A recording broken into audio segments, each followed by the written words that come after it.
Jai Kunj Bihari, Jai Radha Madhava, Jai Kunj Bihari, Jai Gopi Jan Vallabh, Jai Girivardhari, Jai Girivardhari, Jai Gopi Jan Vallabh, Jai Girivardhari, Jai Girivardhari, Jai Yashoda Nandan, Jai Jan Ranjan, Jai Yashodanandan, Jai Jan Ranjan, Jai Yashodanandan, Jai Braj Jan Ranjan, Jai Yashodanandan,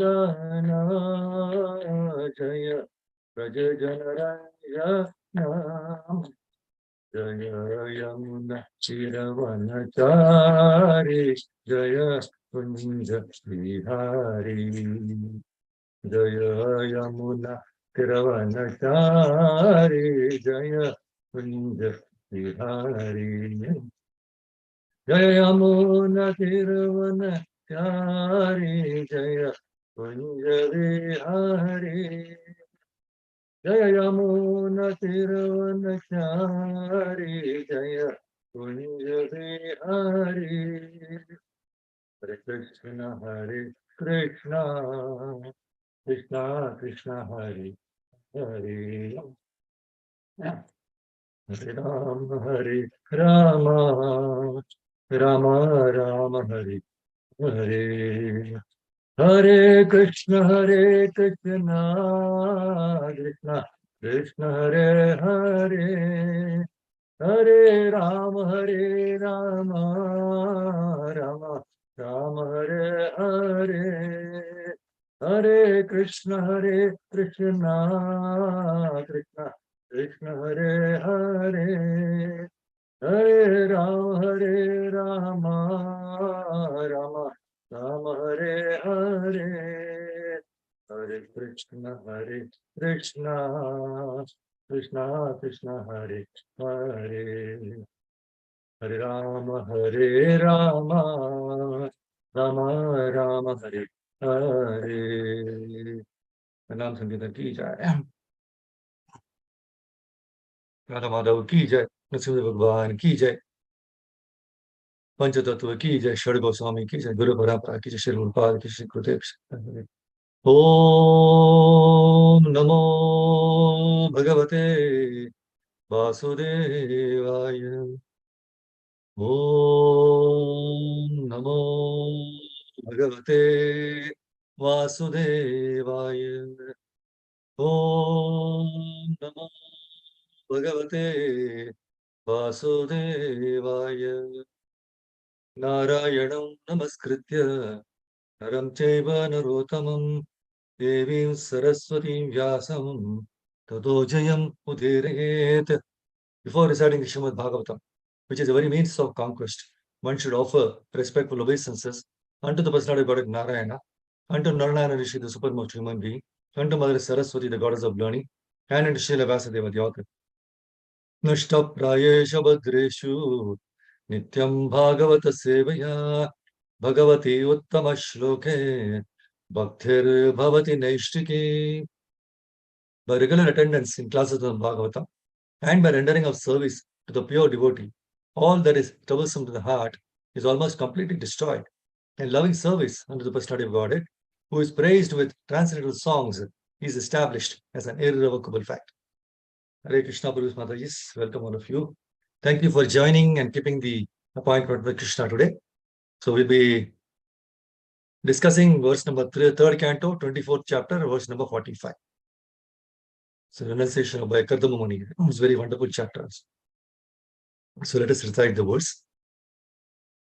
Vasudeve Bhagavati Sarvajñe Pratyagatmani Parena Bhakti Bhavena Labdhatma Mukta Bandhana.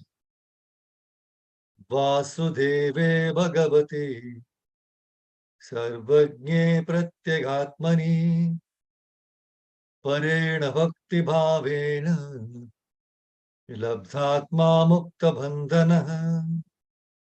Vasudeve Bhagavati Sarvajñe Pratyagatmani Parena Bhakti Bhavena Labdhatma Mukta Bandhana.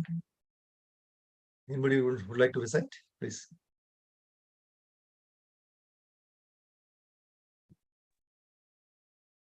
Hare Krishna, may I? Hare Krishna, yes, brother. Vasudevi Bhagavati Sarvakye Pratyak Atmani Parena Bhakti Bhavena Labtatma Mukta Bandhanaha. Thank you. Any Mataji want to recite?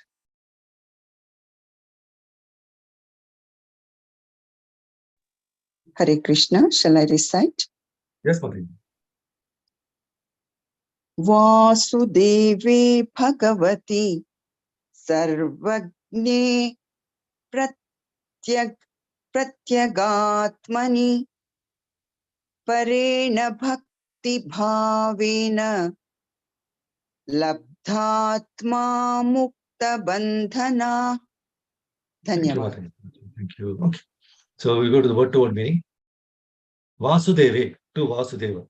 Bhagavati, the personality of Godhead. Sarvajñe, omniscient. Pratyagatmani, the super soul within everyone. Parena, transcendental. Bhakti Bhavena, by devotional service. Labdhatma, being situated in himself. Mukta Bandhanaha, liberated from material bondage. Translation and purport by Joan Geshe Prabhupada ki jai. Please hear the translation and purport. He thus became liberated from conditional life and became self-situated in transcendental devotional service to the personality of Godhead, Vasudeva, the omniscient super soul within everyone.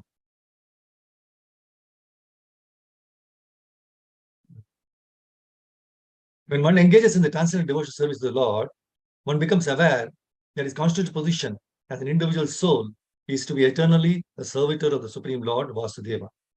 Self-realization does not mean that because the Supreme Soul and the individual soul are both souls, they are equal in every respect. The individual soul is prone to be conditioned, and the Supreme Soul is never conditioned. When the conditioned soul realizes that he is subordinate to the Supreme Soul, his position is called Labdhatma, self-realization, or Mukta Bandhana, freedom from material contamination.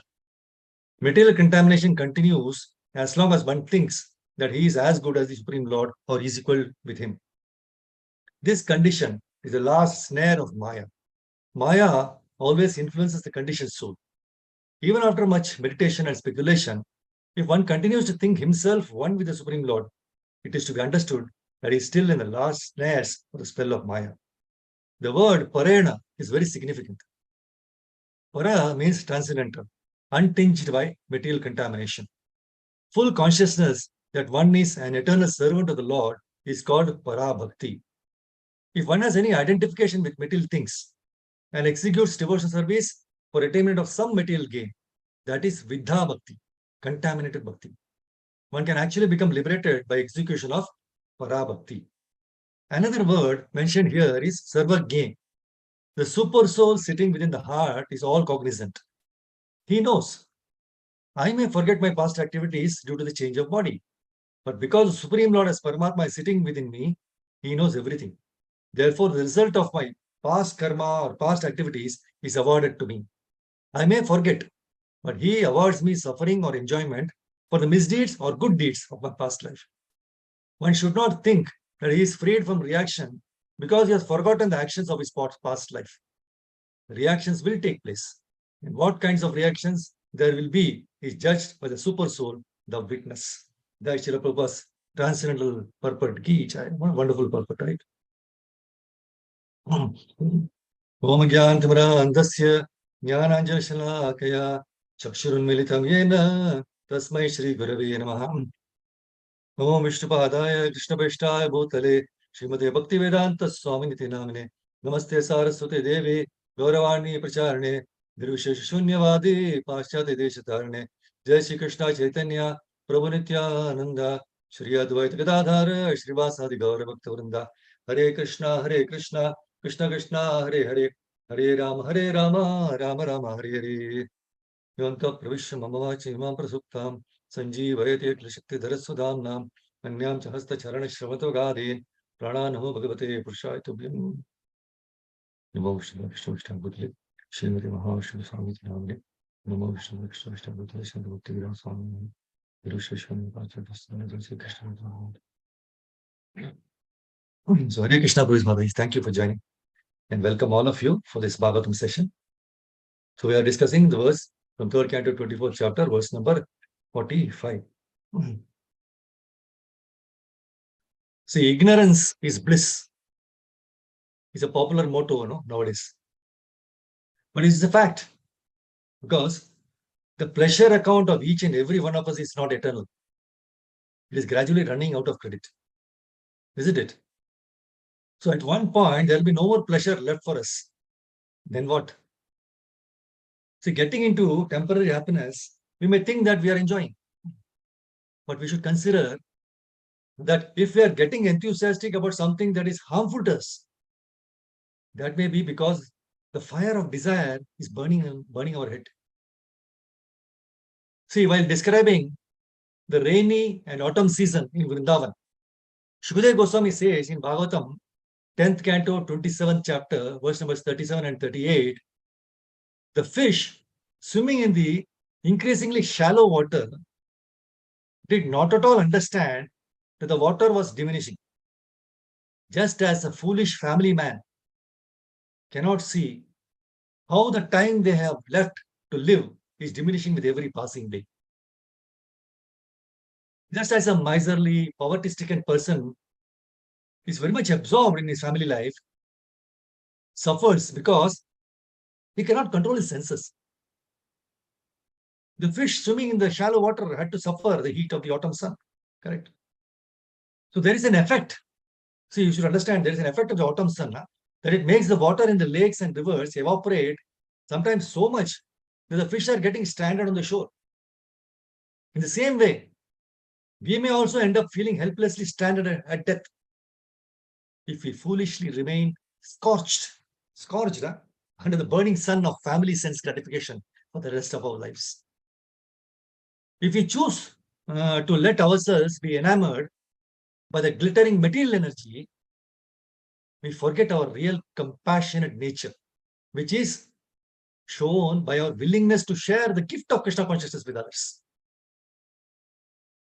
See, my Guru Maharaj says, preaching means reaching. But if we chose to be half-hearted in our dealings with others, we will not get any bliss out of that. And because we living in it are by nature pleasure-seeking persons, Anandamaya Abhyasa, we may then at any time fall into Maya's trap of enjoying matter. So the scriptures explain that Maya's agent called Gandharpa or Cupid is the one who pierces our heart with material lust, shooting with 5 kinds of arrows, which represents the 5 different objects of the senses, namely sound, touch, form, taste, and smell. And Cupid's 5 arrows also symbolizes the 5 effects of desire, and one of which is dahana, that is the burning of the heart, whose flames reaches all the way up to the brain to make our intelligence lose its spiritual awareness. Sammohana kshobanascha dahana shoshanastata uchatanascha kamasya bana pancha prakirtitaha. Kamadeva's 5 arrows are said to be fascination, disturbance, burning, desiccation, and destruction. So that's why the scriptures say that we must endeavor to get sober in this life. Prabhupada insists Going to the forest is compulsory for everyone. It's not a mental excursion. Excursion is a picnic, right? Mental excursion upon which one person goes and another does not. Everyone should go to the forest at least as a Vanaprastha. Prabhupada gives another very nicely in the purport. To go to the forest does not mean to become a monkey or a ferocious animal. It means to accept exclusively the shelter of the Supreme Personality of Godhead and engage oneself in full service. See, one does not actually have to go to the forest. At the present moment, this is not at all advisable for a man who has spent his life all along in big cities. See, as explained by Prahlad Maharaj, Ivatma patam graham andakupam. Graham andakupam. One should not remain always engaged in the responsibility of family life, because family life without Krishna consciousness is just like a blind well. But if we don't think associating with, see, sometimes we don't, but if we don't think that associating with pure devotees and renunciation of sense enjoyment is important, by the influence of Maya, we are quickly again thrown out into the ocean of material, sensual, so-called bliss, helplessly floating in its waves, forgetting to prioritize our spiritual life. See, there are unlimited conditioned souls who are bereft of Lord Krishna's service. Everybody can understand, right? See, not knowing how to cross the ocean of nescience. They are scattered by the waves of time and tide. However, some are fortunate to contact devotees. And by this contact, they are delivered from the ocean of nescience. How? Just as a log floating down in a river accidentally washes upon the bank. So let us optimistically endeavor to follow the path of the pure devotees, like Akrura, who prays very nicely. He says, because I am so fallen, I shall never get a chance to see the Supreme Personality of Godhead. This was my false apprehension. Rather, by chance, a person as fallen as I am may get to see the Supreme Personality of Godhead. Although one is being carried away by the waves of the river of time, one may eventually reach the shore. Be nicely given in 10th canto, 38th chapter, 5th verse.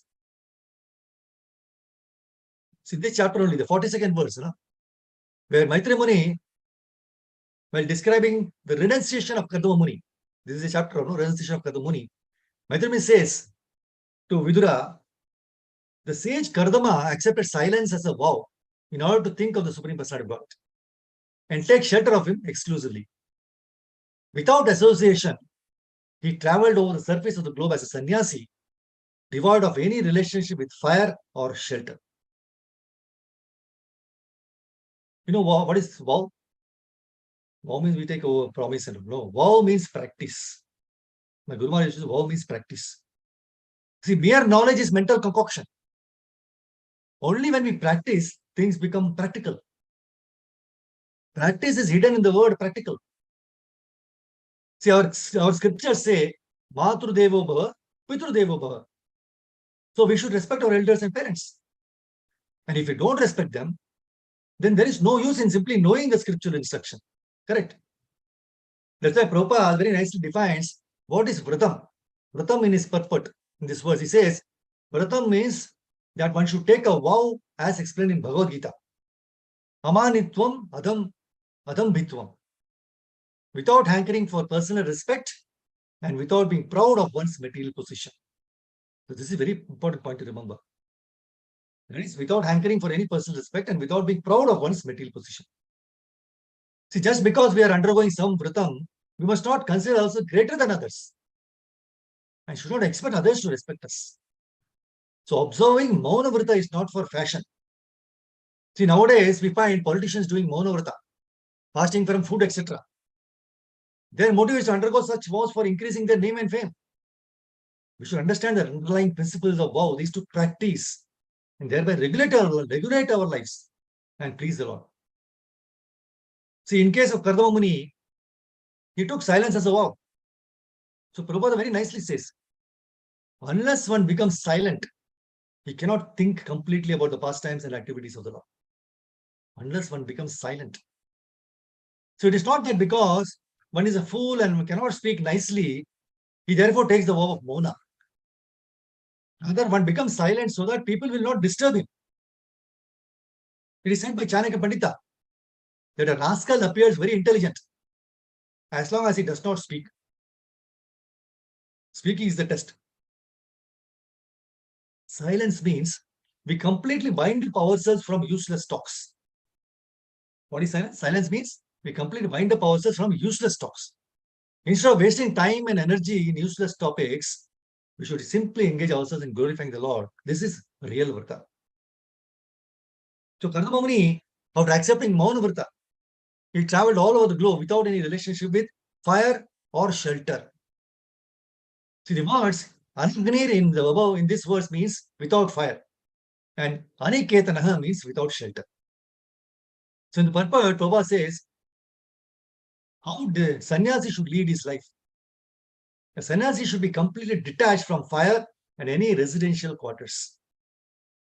He says a grahastha has a relationship with fire, either for offering sacrifices or for cooking. But a sannyasi is freed from these two responsibilities. He does not have to cook or offer fire for sacrifice because he is always engaged in Krishna consciousness. Therefore, he has already accomplished all the ritualistic performances of religion. Aniketana means without lodging. He should not have any house of his own, but should depend completely on the Supreme Lord for his food and lodging. So he should travel. That's why in Bhagavad Gita 18.2, Krishna gives us the answer for this. Shri Bhagavan Uvacha Kamyanam Karmanam Nyasam Sanyasam Kavayo Viduhu Sarva Karma Phalatyagam Rahustyagam Vichakshanaha. Supreme Personality of God has said, the giving up of activities that are based on material desire is what great learned men call the renounced order of life, sannyasa. And giving up of the results of all activities is what the wise call renunciation, tyaga. So how to develop this renunciant attitude? Guru Maharaj says that glassware will break only when you hit the glass. No, when we hit it, it breaks.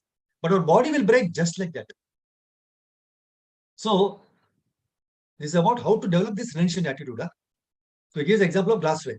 When it is hit, it breaks. But our body breaks just like that. So everybody must visualize the last day of our life in death bed. This idea will give the renunciant attitude. So cure of all ignorance is visualization of the last day. If you visualize the last day, then you will have behave as a trustee. So renunciation must be done according to time, place, and circumstance. See, renunciation must be in our nature. See, renunciation is not only in the currency. Renunciation can be done in terms of intelligence, time, and energy also. The more we renounce, the more happy we become. Please understand, the more we renounce, the more happy we become. Then satisfaction comes. So as soon as satisfaction is there, prasannata is there. And prasannata leads to eternity. So by practicing the vows of silence and renunciation, according to time, place, and circumstance, and always performing sincere devotional service under the Supreme Personality of God, Krishna, we will be able to lead a peaceful life. See, according to Vedas, the absolute truth is a person with an infinite form composed of bliss and consciousness. The form is eternal, in contrast to the temporary forms of this world, which are made of matter and finite. Right? It is finite, right? It's not infinite.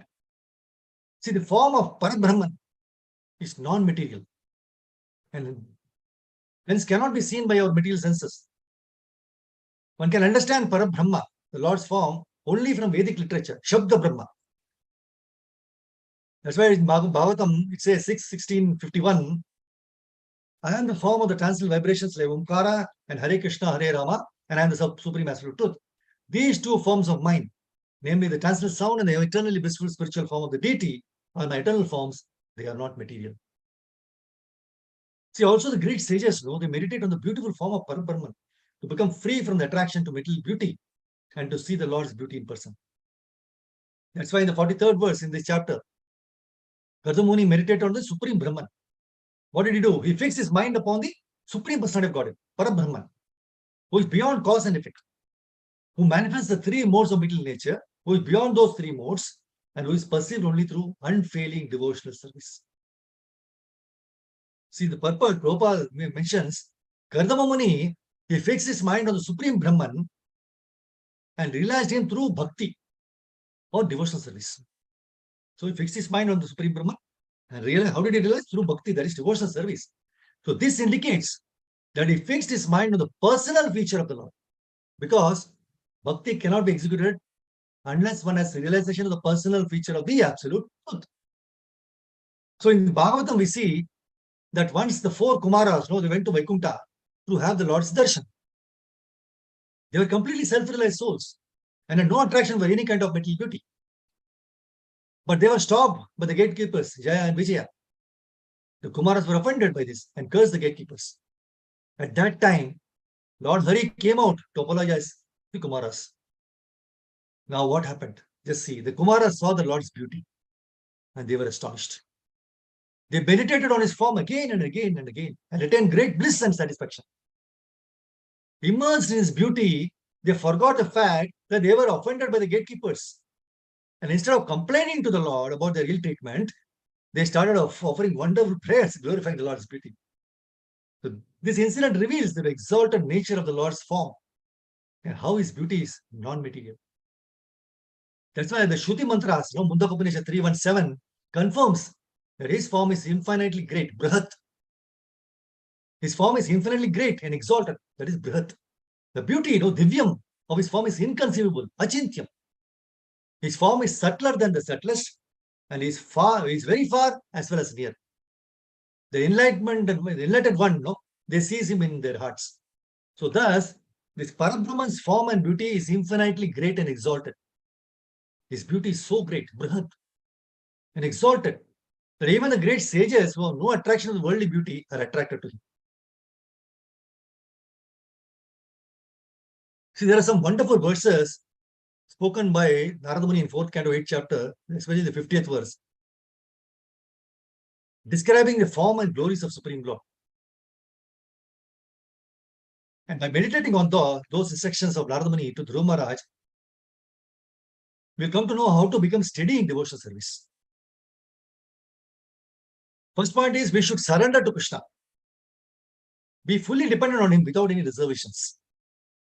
Secondly, the Lord is tolerance personified. And he's mercifully tolerating all our inabilities, right? Remembering this, we should learn to be tolerant to other living entities. Thirdly, the Lord's beauty is matchless. And by sincerely hearing his glories from pure devotees, we will be able to meet the Lord. That's why in this 4850 verse, Narada Muni says, the Lord is decorated with small golden bells around his waist, and his lotus feet are decorated with golden ankle bells. All his bodily features are very attractive and pleasing to the eyes.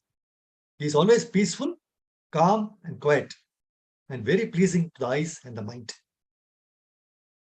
See, the transcendental qualities, Shantam and Mano Nayana Vardhanam, mentioned by the Lord in this verse, is worth meditating.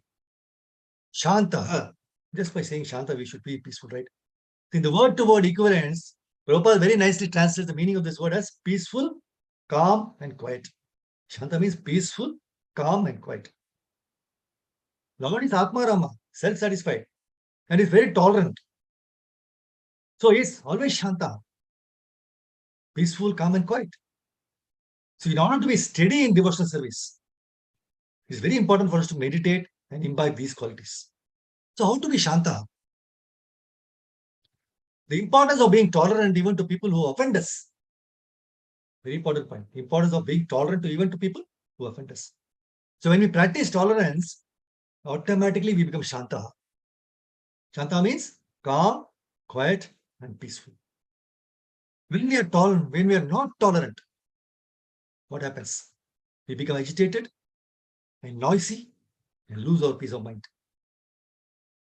See, we think that offender as the root cause of the one who offends us, is the root cause of all our problems. And we try to take revenge, fight with them. And in the process, we fail to remember Krishna. And also to serve Krishna, we fail. That's why in just the previous verse of the current verse we are discussing, 324:45, The T2044, Prabhupada says, one should become like the ocean. Ocean is filled by many thousands of rivers, and millions of tons of its water evaporates into clouds. Yet the ocean is the same unagitated ocean. See, the laws of nature may work, but if one is fixed in devotional service at the lotus feet of the Lord, he is not agitated. For he is introspective.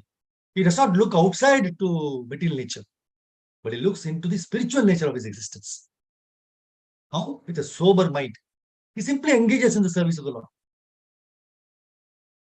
Thus he realizes his own self without false identification with matter and without affection for material possessions. Such a great devotee is never in trouble with others because he sees everyone from the platform of spiritual understanding. He sees himself and others in the right perspective. See, there's a proverb which says, haste makes waste, whereas slow and steady wins the race. So in this race of human birth, our destination and only goal is to reach the lotus feet of Krishna. And in that race, if we keep proceeding with patience and faith, following the instructions of Guru and Shastras, then we are sure to reach the goal. On the other hand, if we fall prey to anger and agitation, then we are bound to fall and suffer.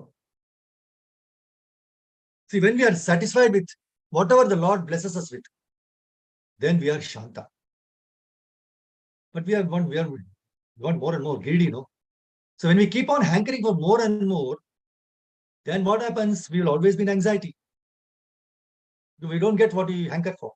Sometimes we may be working very hard day and night in order to achieve something. At that point, it is important to have a check on ourselves, to know whether we are doing it for our need or out of greed. Just think of this, whether what I'm doing now is for my need or for my greed. So to meet the basic necessities of life, we have to do our prescribed duties. No, right? So Krishna confirms the necessity of the same in the whole 3rd chapter of Bhagavad Gita. But when it goes to the extent of affecting our own health and sadhana, then we should draw a line. Very important point to understand. We have to do our activities, prescribed duties, but when it goes to the extent of affecting our own health and sadhana, then we should draw a line. That means it's not for our need, it's for our greed. So sadhana helps us to associate with Krishna. Sadhana helps us to associate with Krishna, whereas material hankerings takes us away from Krishna.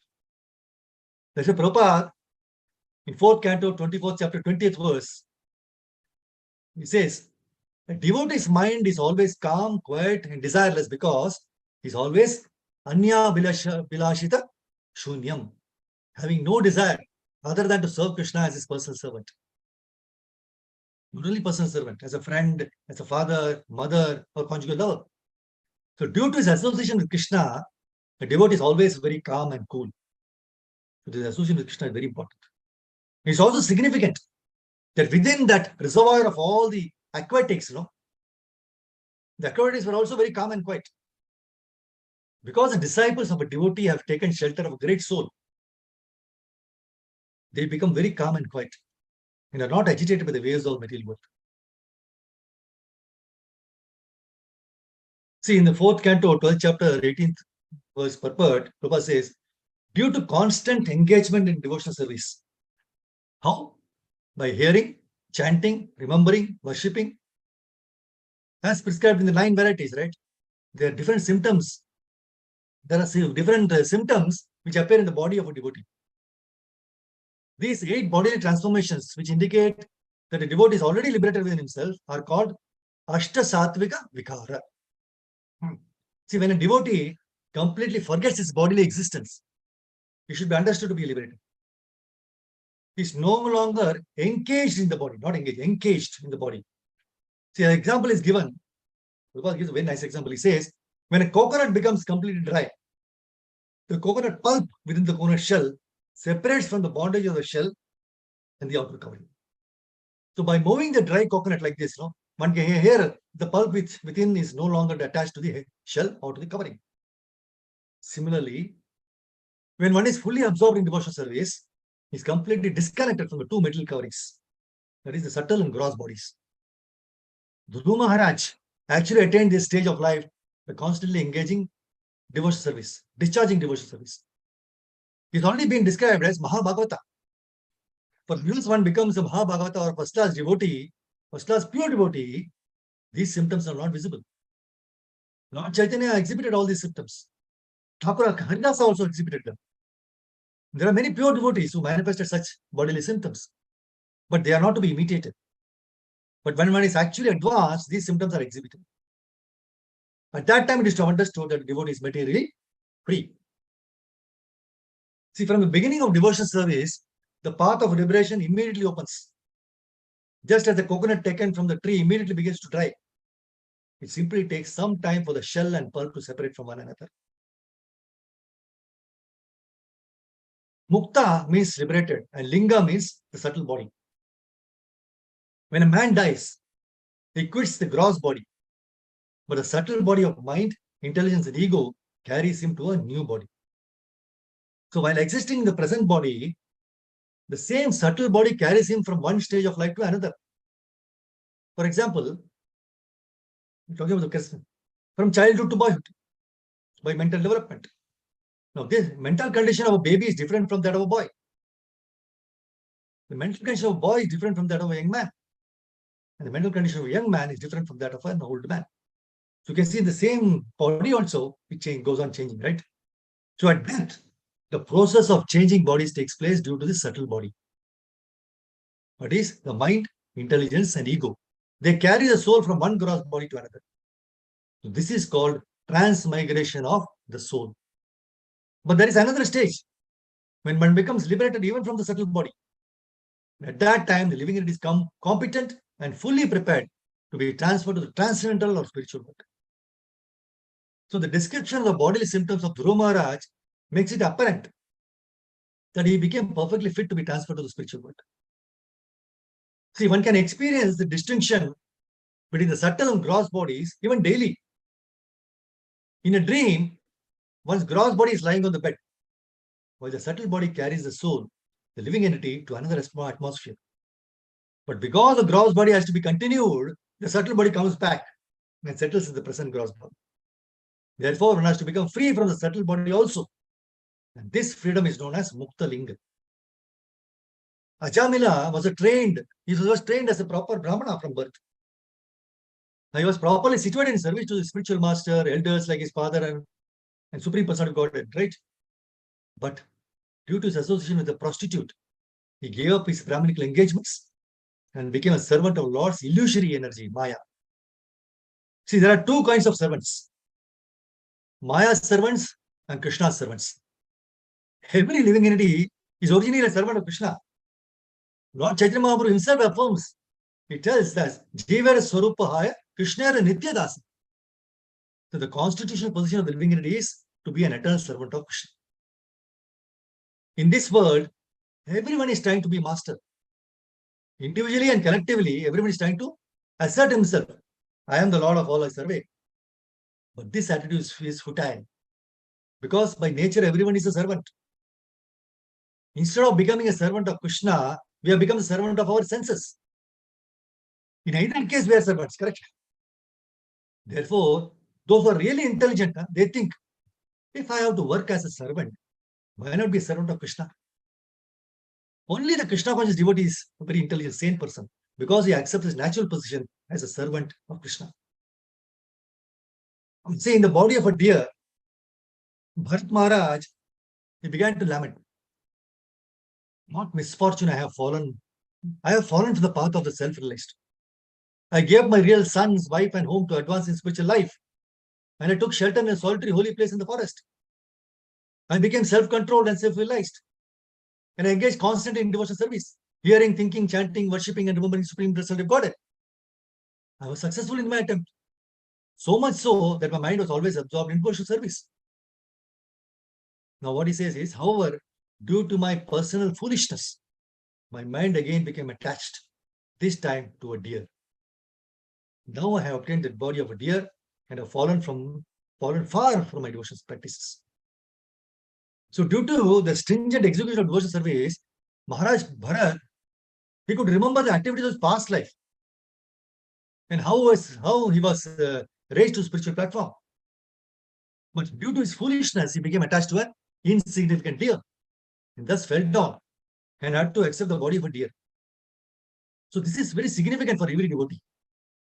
If we misuse our position and think that we are fully engaged in devotional service and can do whatever we like, we have to suffer like Bharat Maharaj and be condemned to accept the type of body that impairs our devotional service. Only the human form is able to execute devotional service. But if we voluntarily give this up for sense gratification, we certainly have to be punished. So this punishment is not exactly like that endured by an ordinary materialist person. You are a devotee. Sometimes you do that. So by the grace of the Supreme Lord, the devotee is punished in such a way that his eagerness to attain the lotus feet of Lord Vasudeva is increased.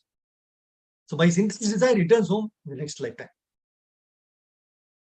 So the first course is to take the advice of Srila Rupa Goswami. He says, we should see that every moment of our lives is utilized for the rendering of devotional service and nothing else. And he says, this is the secure position for one wanting to return home back to Godhead. Just rendering devotional service, nothing else. See, at the very beginning of the Bhagavad Gita, in the second chapter, Krishna explains that what we accept as birth and death is due to the body. And as soon as we regain our spiritual body and get out of the contamination of birth and death, we should be qualitatively as good as Krishna. So that is the whole process of Krishna consciousness. The revival of our original Satchidananda spiritual body. See, the body is eternal, Sat, full of knowledge, Chit, and blissful, Ananda. Sat, Chit, Ananda. So this material body is neither Sat, nor Chit, nor Ananda. It is perishable, whereas the person who is occupying the body is imperishable. So the body is also full of ignorance. And because it is ignorant and temporary, it is full of misery. See, we feel severe hot or severe cold due to the material body. But as soon as we revive our spiritual body, we become unaffected by dualities. Think now, so suddenly now in Bangalore we feel very hot and all, right? But because we are in the bodily consciousness. See, even while within their material bodies, there are yogis who are completely different to these dualities, such as heat and cold. As we make spiritual advancement while in the material body, we begin to take on the qualities of a spiritual body. Sorry. If you put iron into fire, it becomes hot. Then it becomes red hot. And finally, it is no longer iron, but fire. Whatever it touches bursts into flames. So once we become advanced in Krishna consciousness, our material body will become spiritualized and will no longer be affected by material contamination. See, after quitting his body, the person gets another body according to his mental condition at the time of death. At death,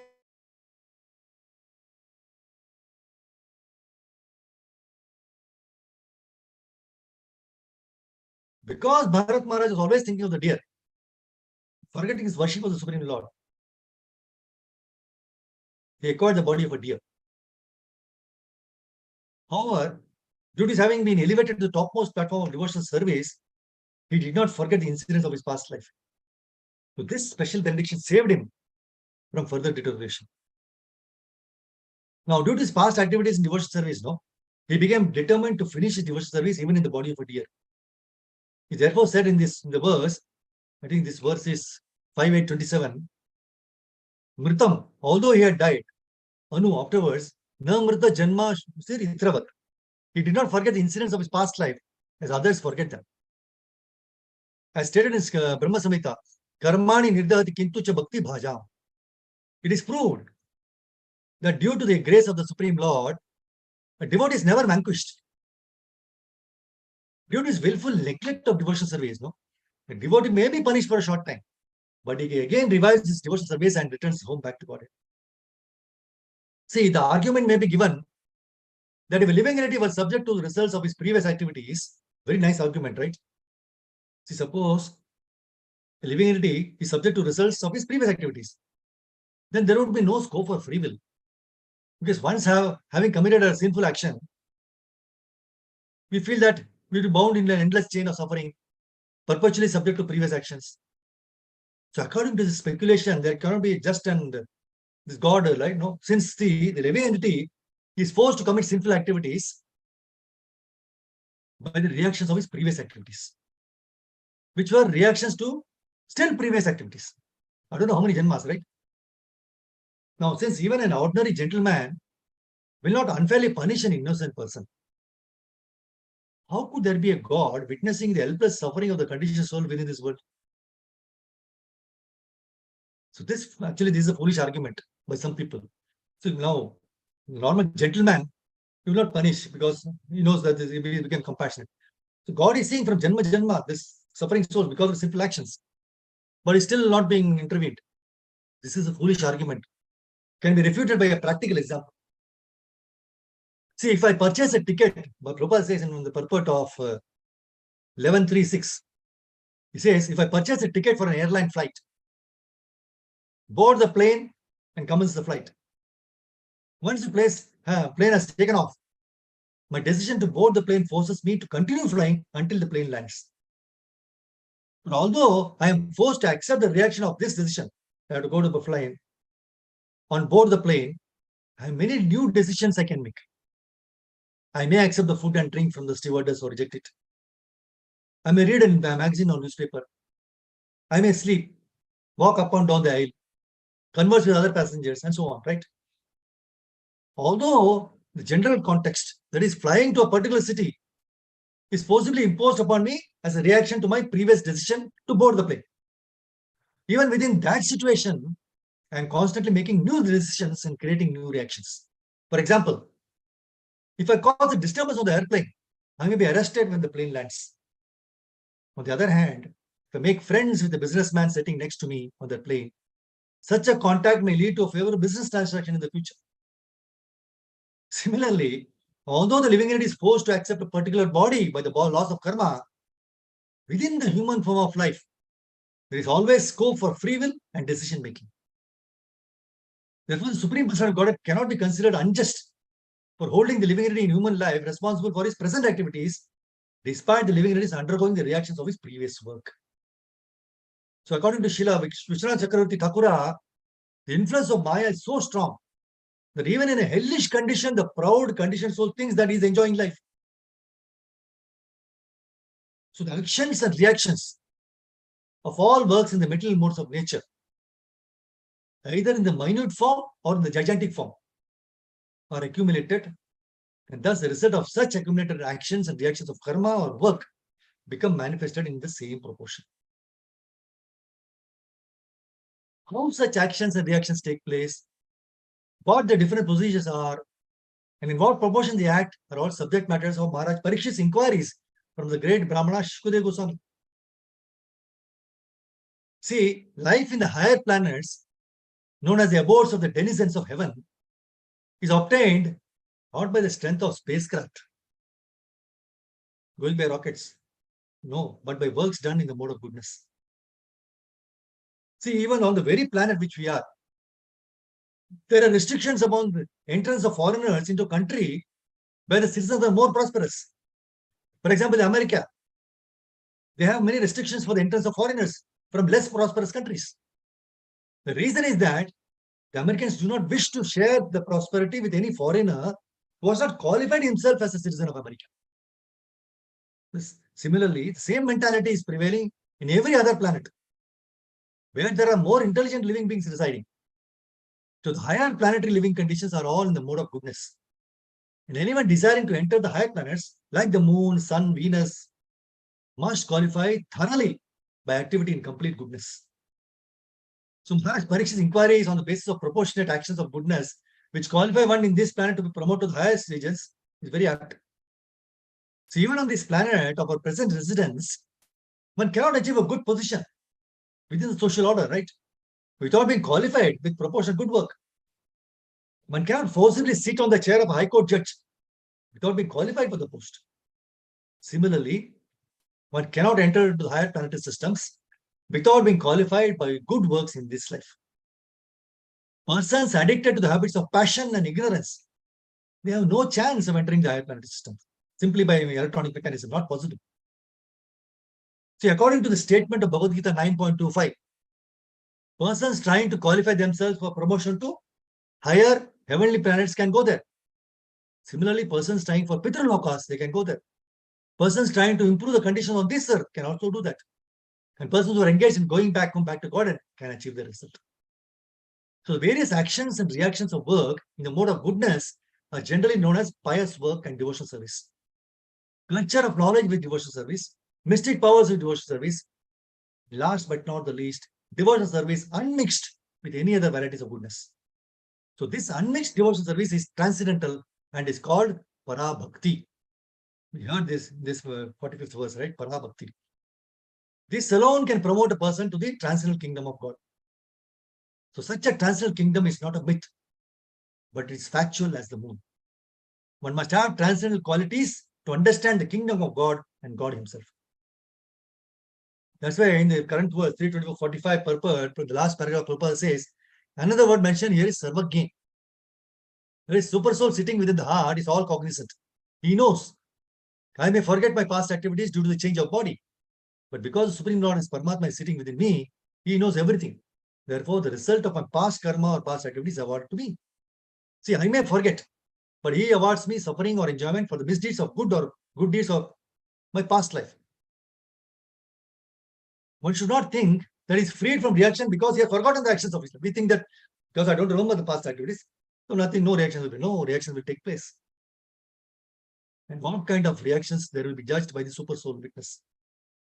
See, in the first canto, 13th chapter, 43rd verse, translation, as a player sets up and disperses things according to his own sweet will, so the supreme will of the Lord brings men together and separates them.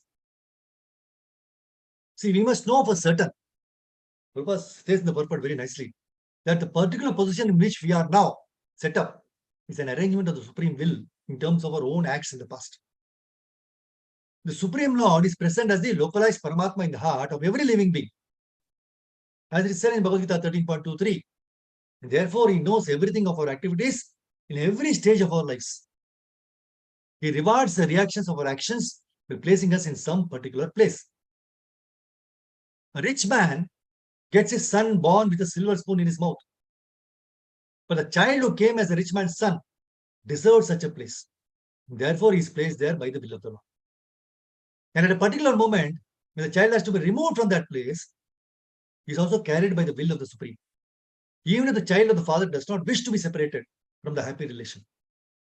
The same thing happens in the case of a poor man also. Neither rich man nor poor man has any control over such meetings or separations of living beings. See, the example of a player and his playthings should not be misunderstood.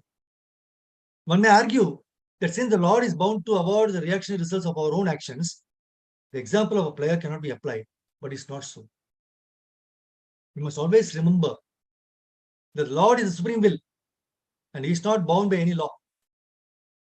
Generally, the law of karma is that one is awarded the result of one's own actions, but in special cases, by the will of the Lord, such resultant actions are changed also. But this change can be effected by the will of the Lord only and no other. Therefore, the example of the player, which is given in this verse, is quite appropriate. Because the supreme will is absolutely free to do whatever he likes. And he's all perfect. There is no mistake in any of his actions or reactions. So these changes of resultant actions are especially rendered by the Lord when a pure devotee is involved. Changes of result actions are rendered only when a pure devotee is involved. So it is assured in Bhagavad Gita 9.30 and 31 that the Lord saves a pure devotee who has surrendered unto him without reservation from all sorts of reactions of sins. And there is no doubt about this. So there are hundreds of examples of reactions changed by the Lord in the history of the world, right? If the world is also able to change the reactions of one's past deeds, if the Lord is able to change the reactions of one's past deeds, then certainly he is not himself bound by any action or reaction of his own deeds.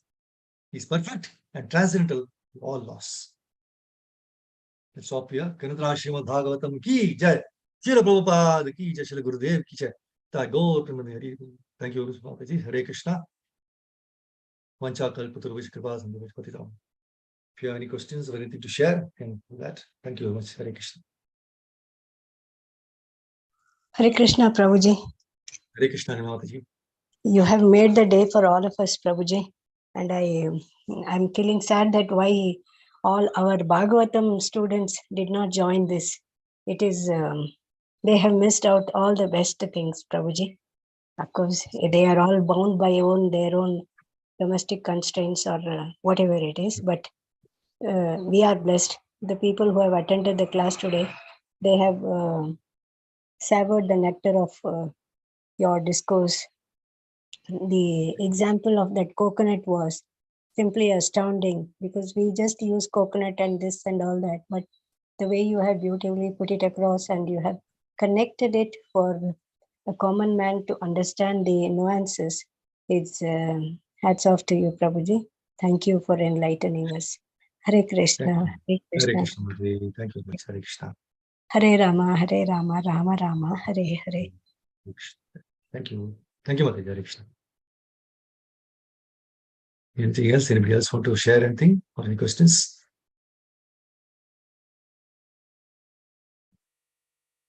Okay, if nothing is there, we can stop here.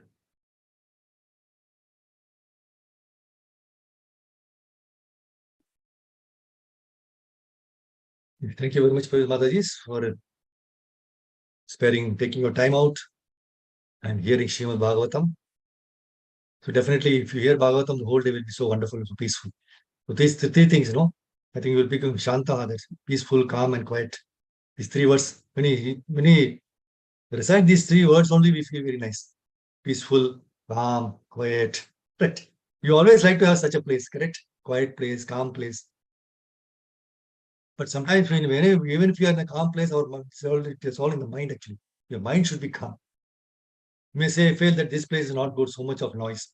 If you go to a quiet place, there also it's not happening. Why? Because your mind is coming along with you. You have to treat your mind to get to that Shanta platform. And that is nothing but chanting Hare Krishna mantra and hearing Srimad Bhagavatam. Thank you very much for this, Mataji. Hare Krishna. Take care. Be safe. Hari Bol. Hare Krishna, Prabhuji. Hare Krishna. Thank you. I think I'll close the right.